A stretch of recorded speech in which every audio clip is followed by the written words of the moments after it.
yiri oo loo qaybshay inta solventy uu ka kooban yahay ama lamino.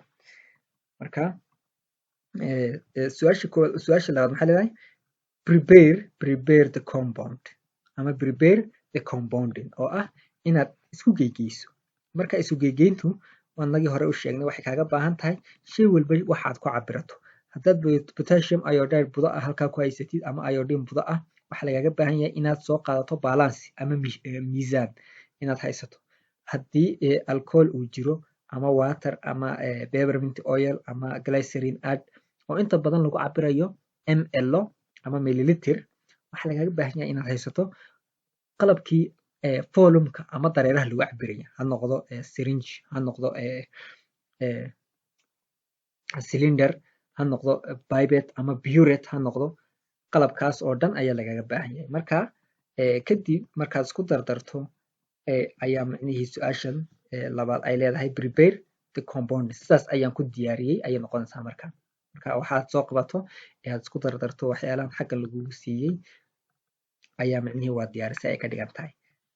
Qaybta su'aasha labaad and attach appropriate labeling iyo inaad ku xidhid ama aad ku dhajisid warqadda labelinka. Warqadda labelinku ama labelinka waxaa la yidhahdaa inaad qortid macluumaadka oo dhammaystiran. Macluumaadka oo dhammaystiran maxaad u qoraysaa? Kow waxaad qoraysaa waxaan diyaariyey throat lotion. Throat paint ama waxaan soo qaadana magacii lana siiyey muxuu ahaa Mandelis paint. Imisa waxaan diyaariyey Mandelis paint oo ka kooban imisuu ahaa ma 100 mise 50? 50 baa diyaari marka 50kii baan diyaariyaa leeyahay Mandelis paint. Mandelis paintigaasi wuxuu leeyahay composition waxa loo yaqaano composition oo ah waxyaalaha uu ka kooban yahay. Waxyaalaha uu ka kooban yahay si aad u hesho waxaad ogaanaysaa ama aad soo qaadanaysaa formuladaadii hore oo dhammaystiran wixii micnaha weliba ansarta aad soo hesho waxaad soo qaadanaysaa dhammaan intan baad soo qaadanaysaa intan ayaad soo qaadanaysaa intaas ayaad soo qaadanaysaa composition intaas ayaad soo qaadanaysaa inagoo ka goynayna qaybtan maadaama aan halkan kaga shaqaysanay waxba inagama baahnin. Marka qaybtan ayaad ka reebanaysaa.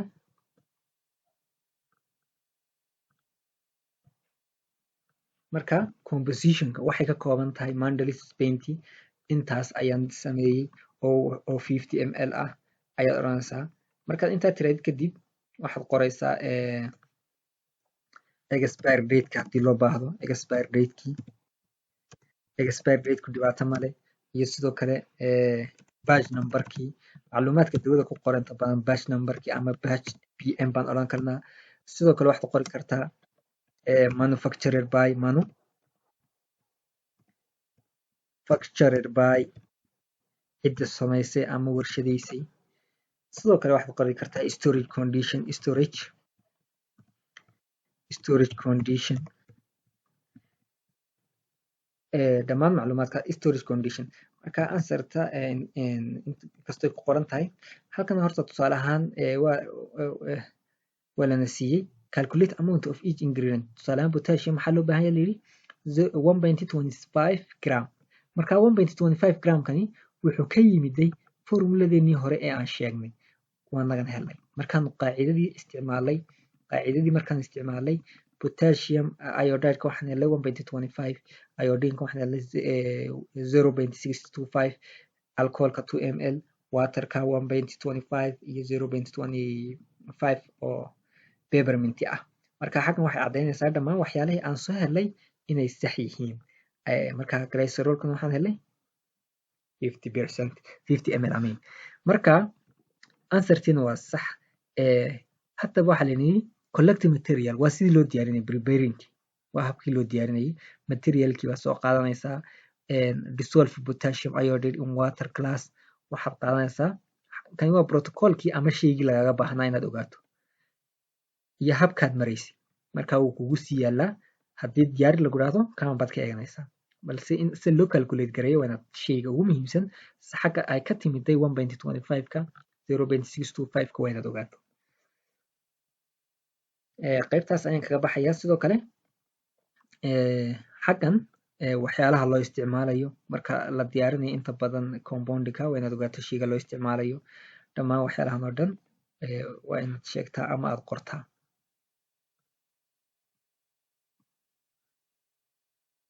okay tusaale kale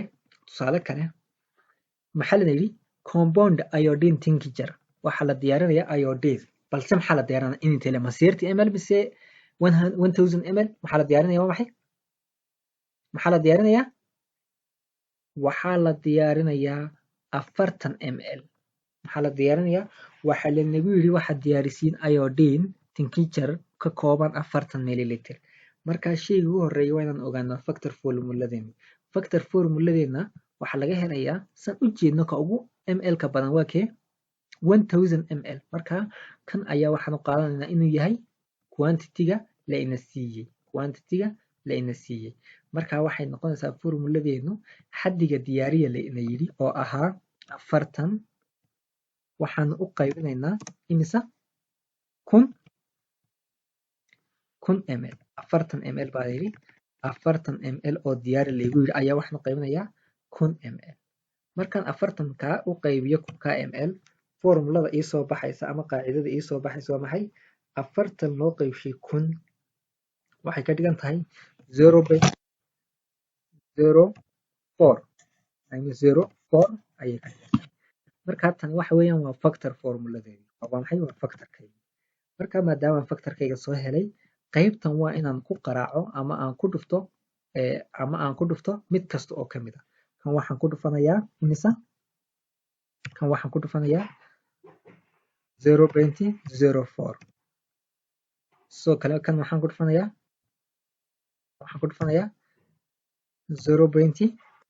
0.04 sidaas la mid ah markaan 25 ku dhufto 0.04 waxay la mid tahay 1 waxay la mid tahay mise tan waxay la mid noqonaysaa 1 gram laba tan waxay la mid noqonaysaa mise 1 gram sidaas la mid ah markaan ku dhufto 0. tirada aad ku dhufanayso waa inuu noqdo factorka hadiyo jeer ogow factorkaas inuu isbedelo maaha waa inay la mid noqoto 1 gram sidaas la mid ah markaan tan ku dhufto waa inay noqoto xaddigii la iiga baahnaa inaan diyaariyo oo ahaa 40 ml soo mahayn waa inay noqoto 40 ml waa inay noqoto 40 ml markaas calculate amount of ingredient requiredka waa kan xaddigan weeyaan marka qaybteenan hore oo dhan si aan jawaabtan koobaad ugu saxo ama waan ka shaqeeyey u idhaahdo waa inaan iska tirtiro ama aan iska masaxo qaybteena koobaad su-aashan koobaad waxaan kaga shaqeeyey waa qaybtan aan xaggan ku qoray weeyaan waa qaybtan aan xaggan ku qoray marka haddii layga rabo inaan diyaariyo 40 ml oo iodine tincture waxaa layga baahan yahay intan baa layga baahan yahay marka ansarteeda koobaad waa mise wataa ansarteeda koobaad ama jawaabteeda koobaad jawaabta labaad waa maxay diyaari compoundiga si aan compoundiga u diyaariyo waa inaan sameeyo iodineka waa inaan cabirto oo 1 gram anigoo balance isticmaalaya ama miisaan inaan iodinta intaa in leeg cabirto inaan potassium iodide-ka 1 gram cabirto inaan purified water-ka intaas 1 gram cabirto 1 ml sorry 1 ml maadaama waa biyo tahay ka horan kasoo qalday haddii aan alcoholka isticmaalayo waa inaan 40 milliliter soo cabirto kadib markaan soo cabirto waa inaan isticmaalo kadibna taas waa diyaarinta habka loo diyaarinayo ama loo prepare gareynayo hoostan waad ka akhrisan kartiin. Sidoo kale ujeedada guud ama inta badan compoundingka waxa la iska weydiiyo waa maxay formuladan weeyaan. Marka formulada had iyo jeer maskaxdiina ku haya si aad u ogaato macluumaadka ku saabsan lotion kasta ama waxyaalahan compoundiyadan aanu halkan sare kusoo sheegnay halkan ayaanu ka eegi karnaa. Waa kan answerteeni. Waa inaad cabirataa iodine 1 gram, potassium iodide 1 gram, iodine 1 gram, water 1 ml, alcohol imisa up to 40 ml. kadibna waa tan criteria laga rabana waa kan. Waa inaad potassiumta ku misho biyaha adigoo isticmaalaya mortar ama mooyaha iyo tibta. Waa inaad iodineta sidoo kale ku darto potassium iodide. Marka hore maxaad ku daraysaa potassium iodide iyo biyaha isku dari, kadibna potassium iodide baad ku dari, kadibna alcohol ayaad ku sii dari, kadibna sidaas ayaad micnihii ku isticmaalaysaa. Macluumaad ku saabsan micnihii shaygan aan kor ku sheegnay waxyaalaha loo isticmaalana waa tan inaad akhrisatiin. Waa shay lagama maarmaan ah, waxyaalaha kan akhrisoo keliya weeyaan. Ama iodine tincture waxyaalaha loo isticmaalo, sidoo kale sababta potassiumta loogu darayo biyaha iodineta ka hor waa inaad ogaato. Sidoo kale storage conditionka looga baahan yahay markaad diyaariso waa inaad ogaato. Marka waxyaalahan waa waxyaalaha aad containerka ku qori karto ama labelinka marka laga hadlayo. Okay, waxaan filayaa inuu aad u fudud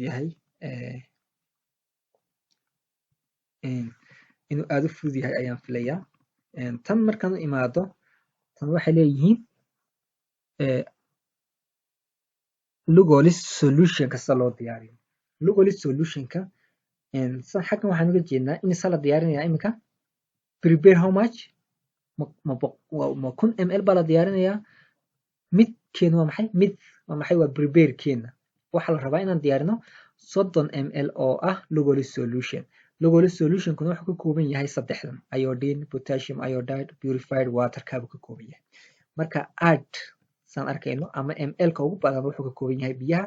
Marka waxaan sameynaynaa wixii intii diyaariya la yidhi oo ahayd 30 ml ayaa waxaan u qaybinaynaa imisa ma 100 gram mise 50 mise 1000. waxaan u qaybinaynaa 1000 ml. 1000 baan u qaybinaa 1000, sorry spaceka igu filan waaye. 1000 ml markaa imise noqonaysaa? Markaan 30 u qaybino 1000 waxay noqonaysaa 0.0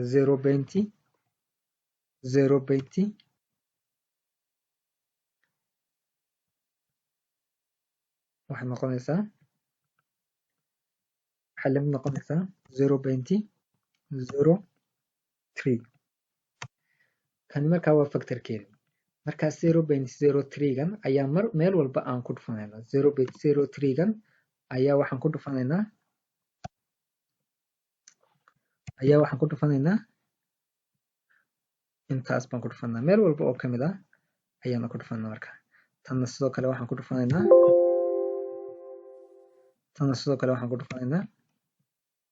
0.03. sorry. Marka qayb kasta waxaan ku dhufanaynaa factor formuladeena waxaana inoo soo bixi tiro ayaa inoo soo bixi. Tanna waxaan ku dhufanaynaa sidoo kale 0.03. marka 50 marka lagu dhufto 0.03 waa imisa? Marka lagu dhufto 50 0.03 waa imisa? wuxuu inoo la mid yahay 1.5 gram. ansarta koowaad. labaad waxay noqonaysaa waxay noo la mid tahay 3 gram. saddexaadna waa maxay? waxay noo la mid tahay 30 ml. marka ansarteena koowaad ee su-aasha koowaad ama calculate amount of ingredient required waa maxay? waa intaasan hele weeyaan. marka qaybteenan had iyo jeer waa inaad iska tirtirto markaad ka shaqayso. Markaad ka shaqayso mid walba waa inaad booskeeda geliso oo aad tiraahdo kaas intaa baan u baahanahay, kaa kalena intaa baan u baahanahay. Kan potassium iodide gram buu ahaa sooma gram. Marka su-aasha koowaad sabaad kaga shaqaysay labadan su-aaloodna waa inaad ka akhrisataa xaggan. Tusaale ahaan su-aasha koowaad maxaa la diyaariya la yidhi amount potassium iodide ka imisaan helay 3. marka xaggan hore answerta hadhow laguma siinayo 3 weeyaan, tana 1.5 baan ahayd, sorry 1.5 bay ahayd. 3 baad heshay, iodine-tana 1.5, ka kalena 0. marka answerta xaggan baad ka arki kartaa 1.5 baad heshay iodine-ta, biyahana 0. marka waxa lagama maarmaan ah inaad akhrido shayada isku xiga ama criteria looga baahan yahay inaad qabato. waa inaad focus ka saartaa insha Allah. waxaan filayaa inuu aad u fudud yahay habka loo calculate gareynayo compounding-ka. compounding-ka iodine-tan waxaa loo isticmaalo wad garanaysiin iodine deficiency ama xanuunkan cunaha ama goiter xanuunkan la yidhaahdo dadka cunaha kasoo baxa ayaa loo isticmaalaa. sidoo kale meesha storage condition-ka iyo waxyaalahaas iyo meesha la dhigayo. labeling haddii aad maqasho waa shaygaad diyaarisay macluumaadkiisa oo dhammaystiran, meesha la dhigayo, sida loo isticmaalayo, inta uu ka kooban yahay. iminka potassium iodide-ka imisaan diyaarinay ahayd I mean Lugol solution-ka waxaan diyaarinay ahayd imisa 30 ml 50 ml. shayga kale ee muhiimka ah aan halkan kaga tagnay waa maxay qaybtan saad u jeedin waa maxay qofku wuxuu qaadanayaa 0.3 ml TID 0.3 ml ayuu qaadanayaa maalintii isagoor 3 goor. qaabtaasna waxay hoos imanaysaa qaybta loo yaqaano counseling. counseling waa maxay bukaanka markaad la talinayso waxaad qaadataa 0.3 ml 3 waqti maalintii ayaad odhanaysaa. marka qaybtaas ku qaldin inaad u isticmaasho ama aad dhexgeliso formulada. formulada waxa galaya oo keliya qaybta midka ah oo mar la dhigi karo prepare 30 ml of Lugol solution lagu odhan karo ama halkaa mid lagu dhigi karo. haddii midkan aysan jirin xaggaa maxaa kugu dhex jirayaan kuli prepare 30 ml of Lugol solution ama iodine solution. marka qaybtan inta badan waxay muhiim na siinaysaa counseling haddii lacala loo baahdo waa haddii la ina siiye. insha allahu tacaala waxaan rajeynayaa khayr iyo guul. wixii su-aal ah ee aad fahmi weydiin qaybtan maanta aan sharaxnay we'll discuss insha Allah. Thank you very much.